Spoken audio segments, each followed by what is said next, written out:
Na ascensão social, se tal desenvolvimento vem a contaminar, poluir o solo, a água e o ar, se os meios de produção usados contaminam demasiadamente o meio ambiente, se no final traz mais malefícios à saúde humana e aos demais seres vivos.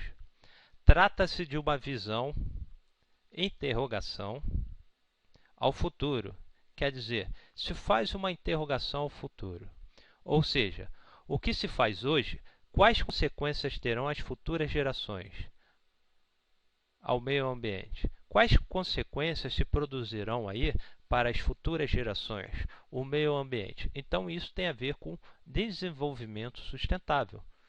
Como eu já tinha falado, seja o que? Os tipos de materiais usados nas vias públicas, seja a tinta de uma placa, seja o material que é confeccionado a placa, o próprio veículo, quais são os materiais usados ali que possam gerar, aí, no caso, transtornos ao meio ambiente, ao ser humano. Então, isso é o que? Um desenvolvimento social sustentável. No caso de mais veículos particulares nas vias terrestres, mais consequências futuras prejudiciais ao meio ambiente e toda forma de vida, a quais conhecemos, não terão qualidade de vida. No ser humano, a elevação do estresse com resultados prejudiciais à sua saúde física e psíquica. Ao meio ambiente, ter-se-á o quanto do efeito estufa, das ilhas de calor nos centros metropolitanos e, consequentemente, do regime de chuvas. A economia também terá prejuízos, pois quanto mais veículos particulares nas vias públicas, mais tempo o trabalhador ficará nas conduções, gerando cansaço, irritabilidade e, por final, desenvolvimento profissional precário. Não podemos esquecer que maiores quantidades de veículos nas vias públicas causam deteriorização prematura das pistas de rolamento, onerando os cofres públicos para, depois, providenciar as manutenções necessárias. Como visto, um segmento está atrelado ao outro. Agora vamos para as imagens que denunciam. Abaixo, algumas imagens que mostram a imobilidade urbana, né? Tudo que não é a favor da mobilidade urbana, porque as imagens por si já falam e elas chocam. Então nós temos aqui a primeira imagem, ausência de rebaixamento de meio-fio para cadeirante. Olha o cadeirante aqui, coitado. Ele vai, olha o esforço dele. Olha o esforço dele para subir aqui. Quer dizer, a mobilidade não existe. Ela existe no papel. Prefeitura, cadê o rebaixamento ali? E o cadeirante sofrendo as consequências de uma má gestão política, onde não se observa os preceitos contidos na Lei da Mobilidade Urbana. Ônibus sem mecanismo hidráulico para cadeirante. Ué, como é que vai subir aqui, gente? Olha só, não tem. Ou se tem, o mecanismo hidráulico não funciona, que eu já presenciei isto. Não funciona. Agora, falta fiscalização. Cadê a fiscalização?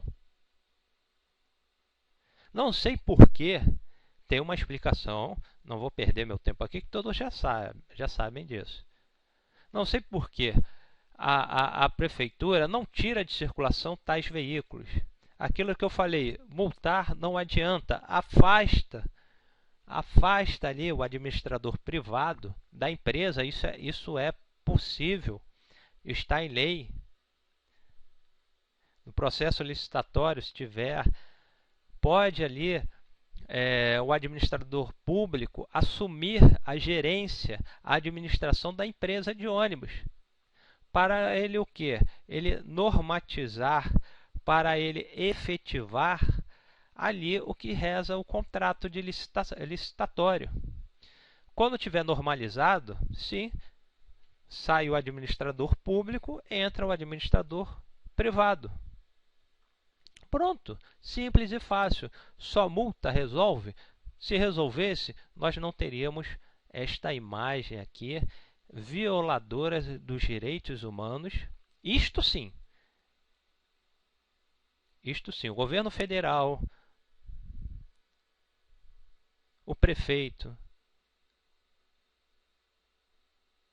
o governador deveriam aparecer e falar: olha, vocês sabem o que é violação dos direitos humanos? Está aqui, ó. Eles poderiam pegar este material aqui e demonstrar para todos. Se há um interesse, conforme tem essas propagandas, até um alerta que eu dou para vocês. Eu tenho um blog Brasil Progresso que fala sobre a propaganda enganosa. A propaganda eleitoral enganosa por omissão. O que é uma propaganda enganosa por omissão? Só mostra o bonito, não mostra o feio. Não mostra o feio.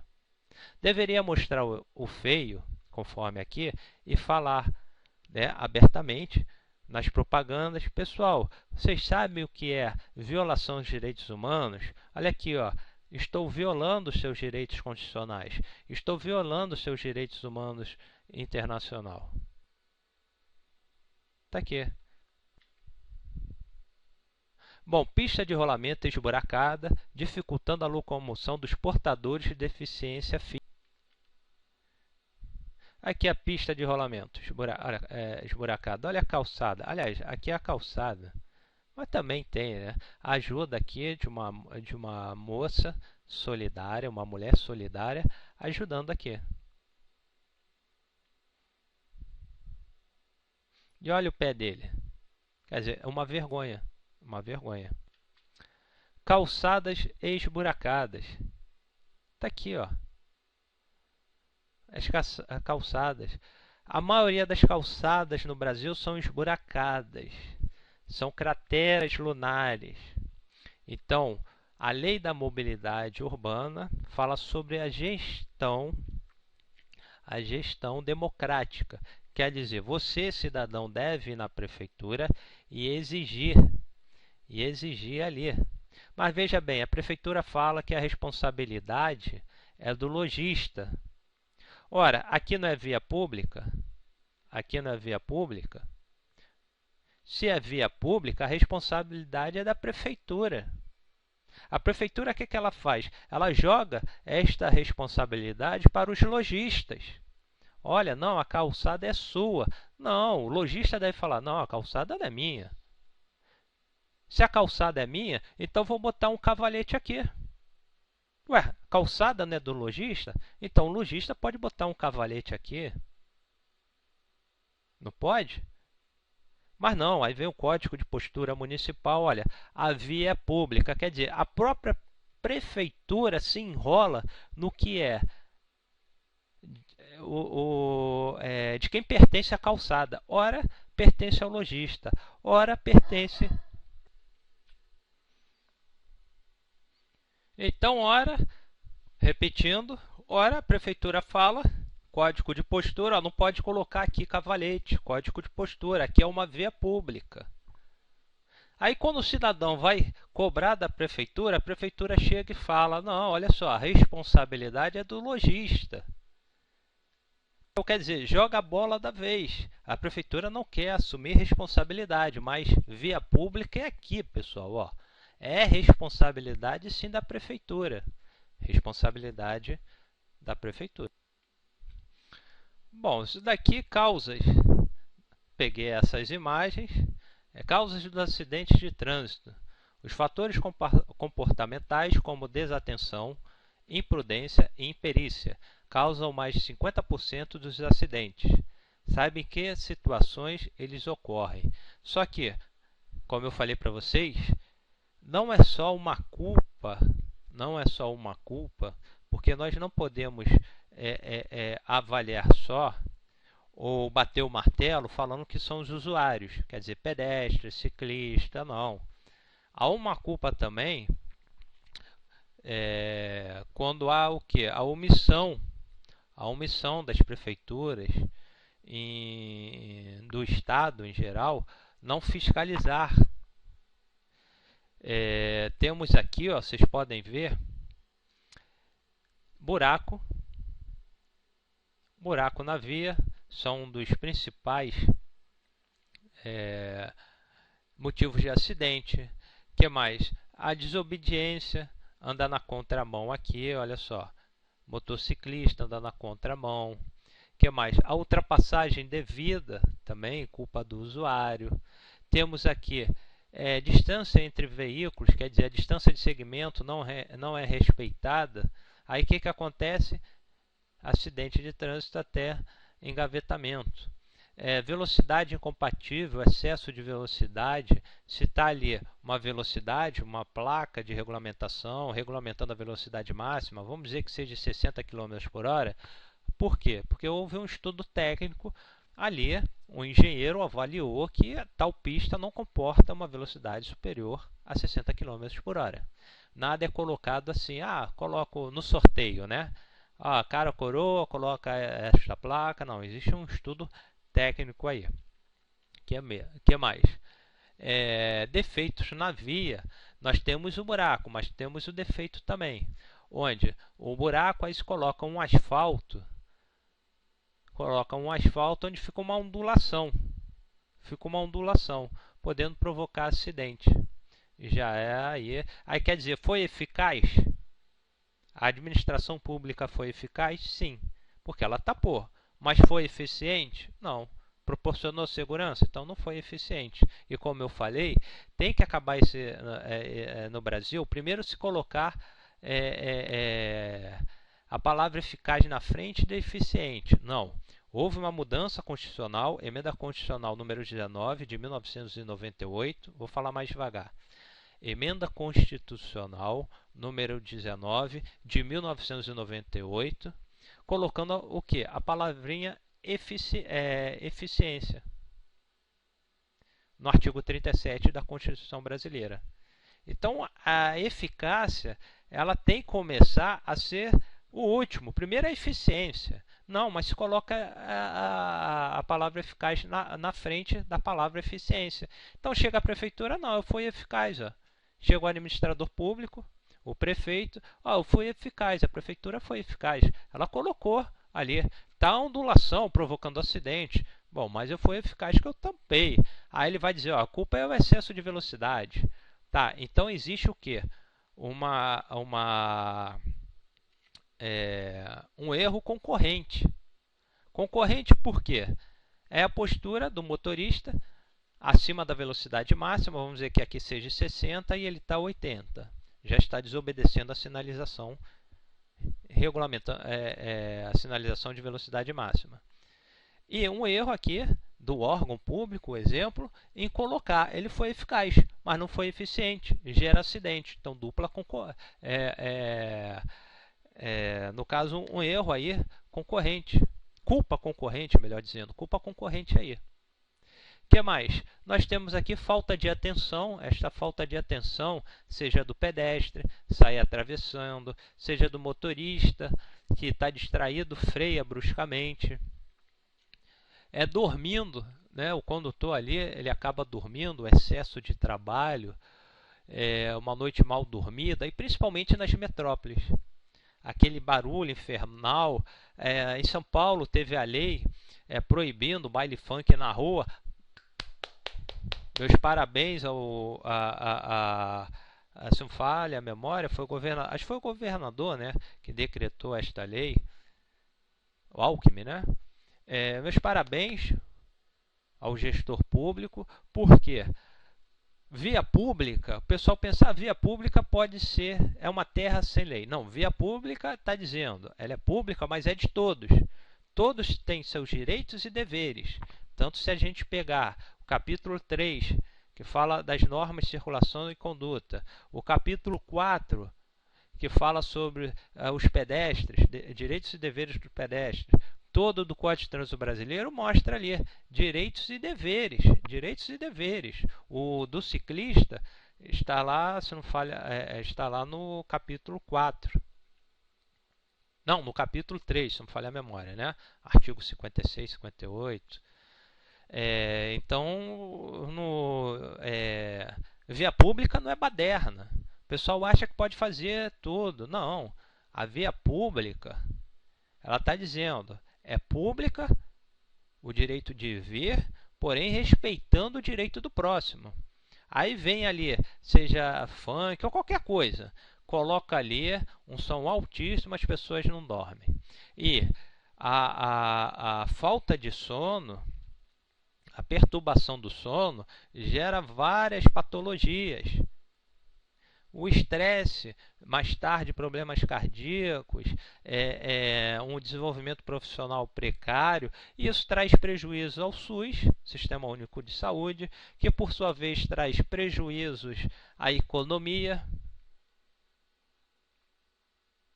Então, vários fatores aí, vários fatores englobando esse caos no trânsito.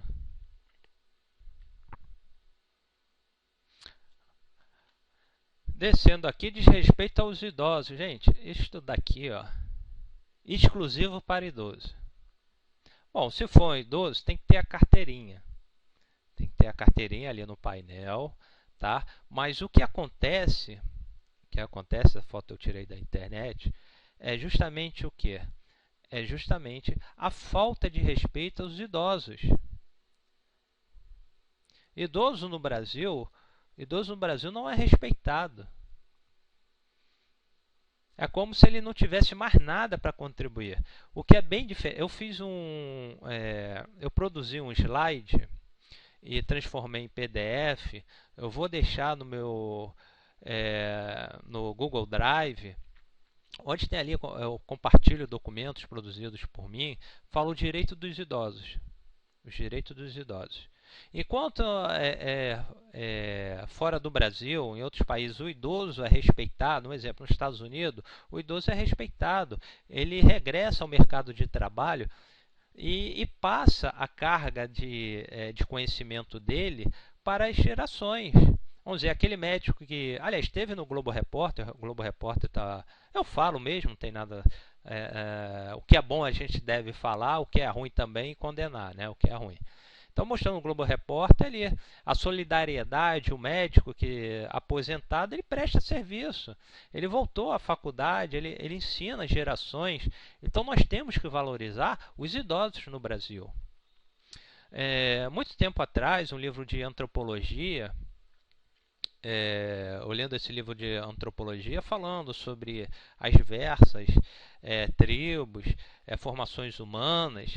E interessante, coloquei isso até no material, né, os direitos dos idosos, falando que em algumas tribos indígenas, é comum, né, tá ali o ancião, ele dava o jovem a se consultar com ele, porque o idoso tem experiência de vida.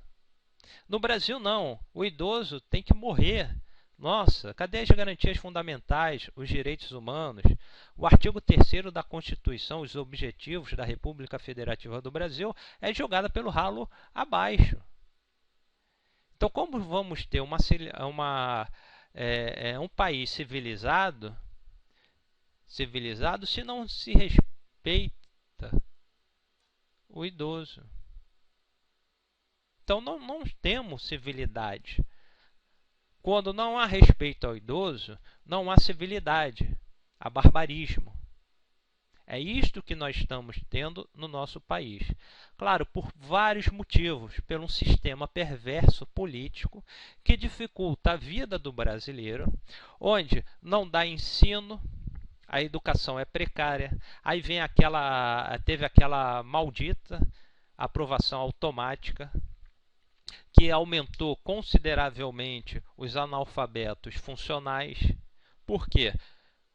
Sendo analfabeto funcional, fica mais fácil. Ele não sabe seus direitos. Aliás, os direitos no nosso país, uma criança de 12 anos na Alemanha, ele já conhece alguns direitos constitucionais.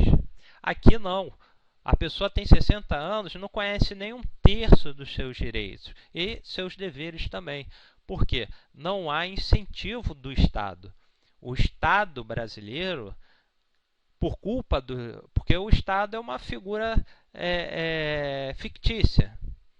Quem dá vida são os agentes públicos. E os agentes públicos políticos, eles não têm o interesse de elucidar, informar, esclarecer, educar mesmo o que? A população contra os seus direitos. Porque fica mais fácil a manobra política. Fica mais fácil a manobra política. Um desrespeito aos pedestres aqui, o motociclista dirigindo, ó, conduzindo o seu veículo aqui pela passarela. Cadê a civilidade? Então, existe uma normose. O que é normose? Normose é uma palavra usada para significar, vou resumir, a aceitação do anormal como se fosse normal. Quer dizer, o certo passa a ser o errado e o errado passa a ser o certo. Então, a nossa sociedade vive uma normose. Então, esta normose aqui, essa postura aqui de normose, ela passou o quê? A ser normal. A banalidade. Ai do rapaz aqui, se falar aqui contra esses dois, capaz de levar até o que? Um tapa. Então, quando há diluição, o enfraquecimento, o distanciamento da civilidade, vem o barbarismo. O desrespeito cometido por servidor público, olha só, gente. Um servidor público que deve obedecer lá os preceitos contidos no artigo 37, a moralidade. Cadê? Olha só a postura dele. O que é que se tem? E quanto a isto? Aqui a ciclofaixa, o motorista do ônibus, aqui ó, invadindo a ciclofaixa, e o ciclista? Cadê a civilidade do motorista? Não existe. Não existe. Não existe civilidade no trânsito. Existe sim barbarismo. A lei do mais forte, né? Aqui o mais forte sobre o mais fraco. Ruas, avenidas sem asfalto prejudicando o direito constitucional de ir e vir. Daqui é uma realidade brasileira. Lama, uma realidade brasileira. Quando nós vemos aí as propagandas eleitorais falando asfaltado, tudo bonitinho, mas se a gente pegar a totalidade do Brasil, aquilo que eu falei, a sustentabilidade, o desenvolvimento sustentável, também nós temos o que? A descentralização populacional.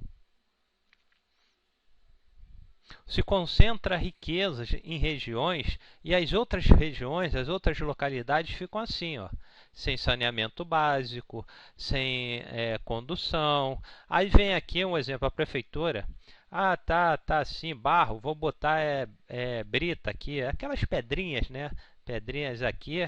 Olha só, amenizou. Ele foi eficaz? Ajudou, sim, mas não foi eficiente. O certo é o quê? É fazer a drenagem, fazer drenagem aqui na localidade, asfaltar, criar canalização, aí sim vai ser eficiente. Aí sim está dando o direito de ir e vir. E aqui não, o direito de ir e vir, olha, aí vocês vão me falar, poxa, mas Sérgio, não está se exigindo muito? Antigamente, no meu tempo, já escutei isso de idosos, alguns idosos, no meu tempo não tinha nada disso, eu morei no lugar que não tinha isso, não é muita exigência? Não, gente, os tempos mudam, a Constituição, já tivemos várias Constituições, tá? O mundo muda, e com isso, o que está na lei tem que ser aplicado.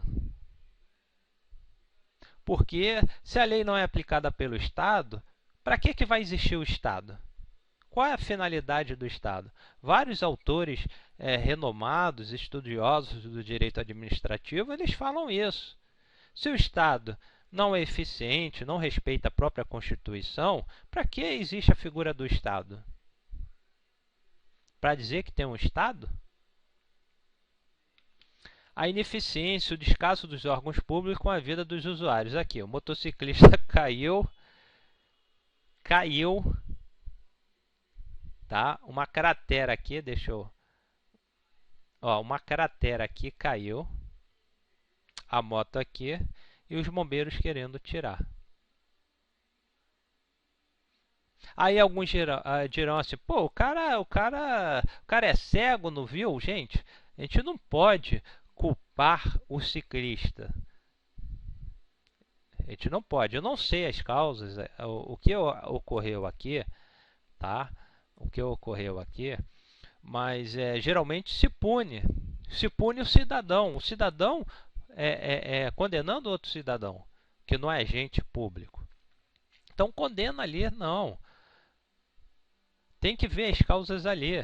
Foi o que? Cedeu por quê? Já estava cedendo um pouco, comunicaram ali a região administrativa, comunicaram a prefeitura, ou o que for, e nenhuma postura foi. Aí é omissão, sim. É omissão. E não fez nada?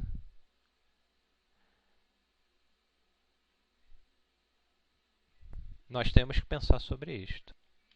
Aqui nós temos dois erros: a pichação e aqui a vegetação encobrindo.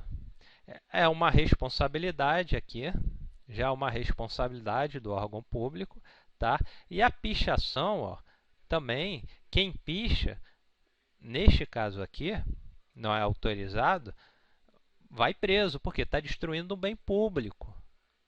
É um bem público, gente. Agora, esta pichação aqui tem alguma tem alguma coisa a ver com responsabilidade social? Nenhuma. É apenas uma pichação.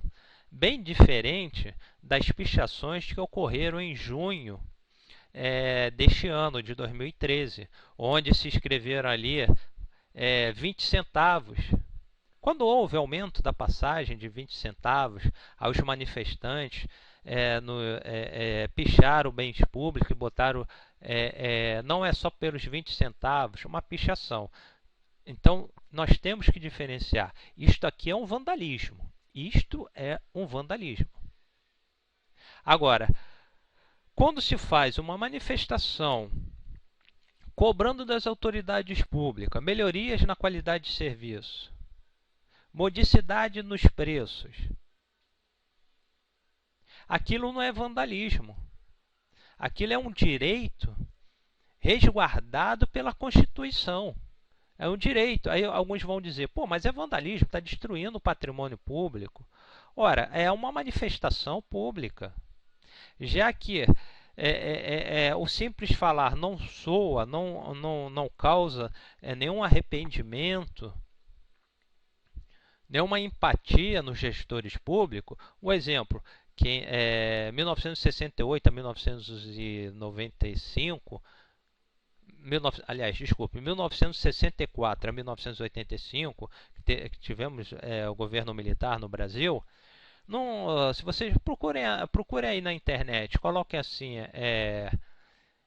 ditadura militar no Brasil. Aí vocês vão ver ali várias fotos, coloca ali imagens, várias imagens. Aí tem uma pichação no monumento, num bem público, fora a ditadura.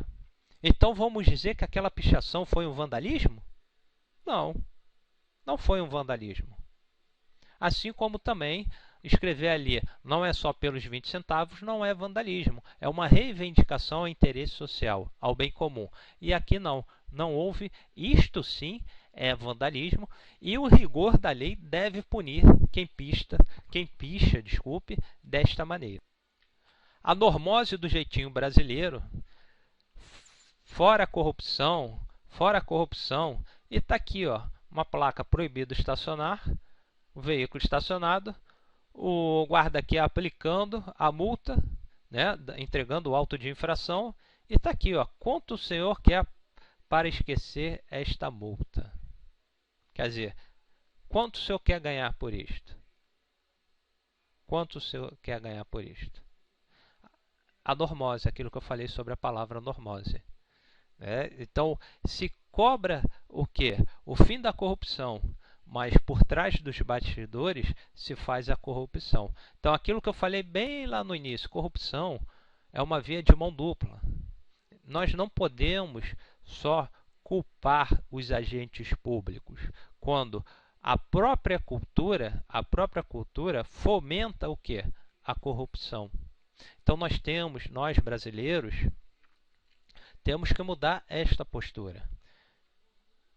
Nós temos que vencer este sistema perverso que força o cidadão a ser corrupto.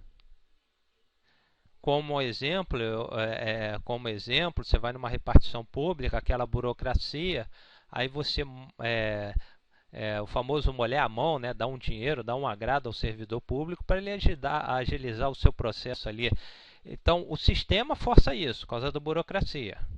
Você participa e você vai alimentando essa máquina perversa administrativa. O que você vai ter de benefício? Nenhum. Então, a nossa cultura, todos devem se unir. E aqueles servidores, tem muito servidor público, tanto civil como militar, o servidor público temporário, que são honestos. Então nós devemos alimentar a honestidade, trazer a civilidade e tirar a normose, o jeitinho brasileiro, que cada vez mais destrói vidas humanas no nosso país. Aqui, ó, a placa de saliência e lombada, de cabeça para baixo, já errada. O lixo jogado, cadê a prefeitura? Cadê a prefeitura para isto? Tá? Muitas vezes o cidadão até comunica: olha, eu tenho um lixo aqui, eu quero jogar. Quero que vocês vão recolher e tudo. Aí tá lá, cadê o caminhão da Conlurb para catar? Existe essa burocracia. Agora, se fosse um prefeito, se fosse alguém importante no meio político, uma simples ligação ou mensagem de SMS já estaria ali um carro da prefeitura para tirar o lixo. Quer dizer, não é um Estado democrático, é um Estado absolutista. Esta cena choca, com toda certeza. Nem toda vítima de motorista bêbado morre no acidente. Isso daqui, olha como ela era linda, gente. Agora, claro, ela pode continua sendo linda como pessoa, na aparência não. Nós temos também de parar de rotular as pessoas. Rotular, seja pelo corpo, seja pela roupa, seja pelo tipo de profissão. Nós ainda rotulamos as pessoas pela aparência, distanciando os objetivos contidos no artigo 3º da Constituição Federal de 1988, que é atual. Então vamos parar de imputar pela aparência. Essa novela da Globo, vocês vão falar: pô, você fala só em Globo? Não, tem outras novelas boas, tem outros canais bons, mas eu estou falando porque minha mãe assiste mais, ela até grava algumas coisas. Aí eu pego, boto ali, pô, vou assistir. Só que essa novela Boa Vida, ela tá levantando discussões sociais, responsabilidades sociais, que a sociedade deve ter, deve repensar, discernir. Aquele caso daquela garota, uma ótima artista que que tem uma síndrome ali, e a irmã fica falando: ela é retardada, é isso e tudo. Quer dizer, não, ela tem essa deficiente, ela tem suas qualidades. Então devemos respeitar o próximo. Geralmente uma pessoa entra no banco de chinelo e tudo, o gerente trata mal e não deve ter nem dinheiro, nem sabe que o cara às vezes é um coronel do exército, está ganhando ali mais de 10 mil reais, às vezes é um comerciante cheio de dinheiro ali, não sabe, tira pela aparência. Então nós temos que tomar muito cuidado pelas aparências, porque os estelionatários, eles se aproveitam disso. Os estelionatários, aqueles que aplicam golpe de estelionato, eles se aproveitam disso. Eles se vestem bem, cabelo arrumadinho e tudo. Por quê? Botam um terno para impressionar e aplicar o golpe, falar suavemente e tudo. Agora, se fosse um gago, Se fosse um cara com uma camisa rasgada, e esse daí deve ser um Zé Ninguém. Então isso é um preconceito, e esse preconceito traz o quê? Traz vários malefícios à sociedade. Isto, vou tirar um pouco desta imagem porque ela realmente, ela fere. Muita gente talvez não, não queira ver, mas é a realidade. Bom, quanto à imagem anterior, lei seca, vamos respeitar a lei seca. Esse negócio de eu tenho meus direitos, não vou assoprar o bafômetro, olha, quem não tem culpa não se nega ali, isso é óbvio.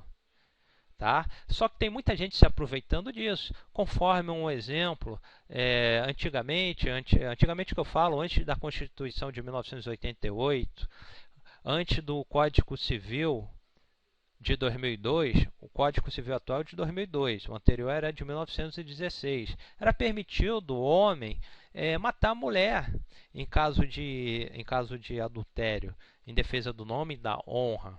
Atualmente, isso não é mais permitido, mas era permitido. Quer dizer, na época era ético e moral ao homem expulsar a mulher de casa por qualquer motivo. Por qualquer motivo. Não é à toa que existiam os prostíbulos naquela época, e muitas daquelas mulheres eram o quê? Eram esposas, ex-esposas, que eram expulsas pelos maridos.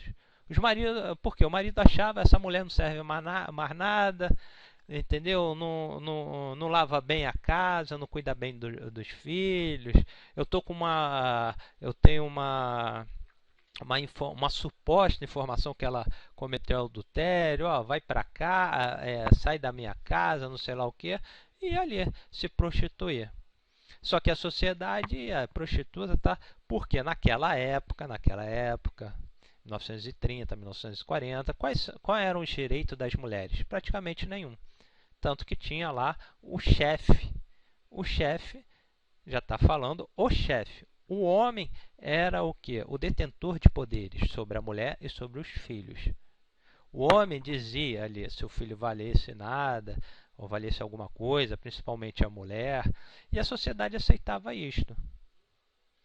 Então, então se usava a lei, assim como se usa aqueles que se negam ao bafômetro.